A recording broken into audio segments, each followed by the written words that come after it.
అమరవీరులకు నేను పక్షాన అందరికీ పేరు పేరున నివాళులు అర్పిస్తున్నాం.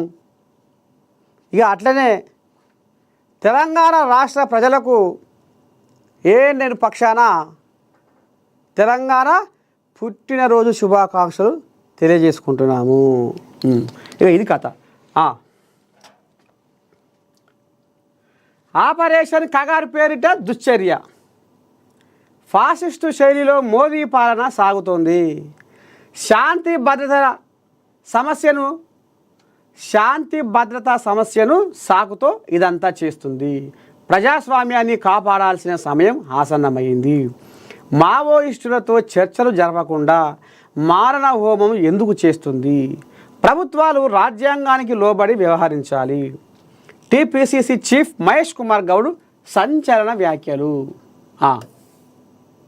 ఒక్కసారి మహేష్ కుమార్ గౌడ్ ఏమన్నాడు, అసలు ఏంది ఏం కథ, మరి ప్రభుత్వాలు రాజ్యాంగానికి లోబడి ఎందుకు పనిచేస్తారు అనే మాట ఎందుకు వచ్చింది ఏం కథ అనేది ఒక్కసారి చూద్దాం. ఎన్నో పేజీ పిల్లగా అది? ఇగో, ఫాసిస్టు శైలిలో మోదీ పాలన సాగుతుంది. మోదీ హయాంలో ప్రస్తుత ప్రజాస్వామ్య విలువలకు విరుద్ధంగా ఫాసిస్టు శైలిలో పాలన సాగుతుందని టీపీసీసీ అధ్యక్షుడు మహేష్ కుమార్ గౌడ్ విమర్శించారు.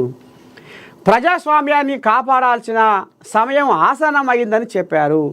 ఆపరేషన్ కగారు పేరుతో కేంద్ర ప్రభుత్వం చేపట్టిన చర్యలను తాము ముక్త కంఠంతో ఖండిస్తున్నామని, ఇది శాంతి రాజ్యాంగం పట్ల విధ్వంసకర చర్యగా భావిస్తున్నామని అన్నారు.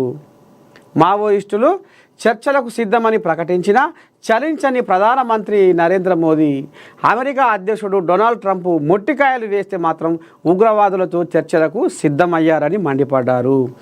బాగ్లింగంపల్లిలోని సుందరయ్య విజ్ఞాన కేంద్రంలోని షోయబ్ హాల్లో ఆదివారం కేంద్ర ప్రభుత్వం తక్షణమే కగార్ ఆపరేషన్ను నిలిపివేసి కాల్పుల విరమణ ప్రకటించి మావోయిస్టు పార్టీతో శాంతి చర్చలకు పూనుకోవాలని శాంతి చర్చల ఆధ్వర్యంలో నిర్వహించిన రౌండ్ టేబుల్ సమావేశంలో పాల్గొని మాట్లాడారు.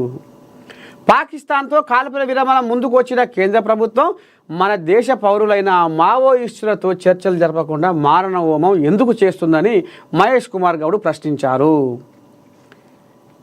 భారతదేశ ఆత్మగౌరవాన్ని మోడీ పాదాల దగ్గర తాకట్టు పెడుతుందుకేమో మోడీకి మనసొప్పింది.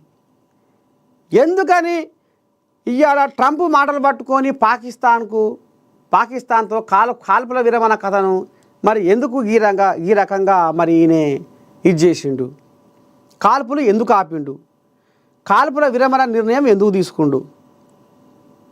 బయట దేశ పనులు వచ్చి మన ఆడపడుచుల సింధూరాన్ని వాళ్ళు తుడిచేస్తే లేని కోపం ఇవాళ భారతదేశంలో ఉన్న మావోయిస్టుల మీద ఎందుకు ఉన్నది కోపము అనేది ఇప్పుడు మహేష్ కుమార్ గౌడ్ ఆంబాయం. ప్రభుత్వాలు రాజ్యాంగానికి లోబడి వ్యవహరించాలని, ఇదే ప్రజాస్వామ్యానికి మౌలిక సూత్రమని హితవు పలికారు. కాంగ్రెస్ అహింసా పునాదులపై నిర్మితమైందని చెప్పారు. హింస ఎవరి నుంచి అయినా వస్తే దాన్ని తాము ఖండిస్తామని చెప్పుకొచ్చారు. గతంలో ఆర్థిక అసమానతలతో నక్సలిజం పుట్టిందని, ఆ కాలంలో గ్రామాల్లో జరిగిన అఘాయిత్యాలు నక్సలిజం ద్వారా కొంతవరకైనా తగ్గాయని, కానీ క్రమేణా తప్పుదారి పడుతూ సిద్ధాంతాలకు వ్యతిరేకంగా వ్యక్తిగత కక్షలు తీర్చుకునే ప్రయత్నాలకు వేదికగా మారిందని తెలిపారు మహేష్ కుమార్ గౌడ్. ఇది కథ మొత్తానికి.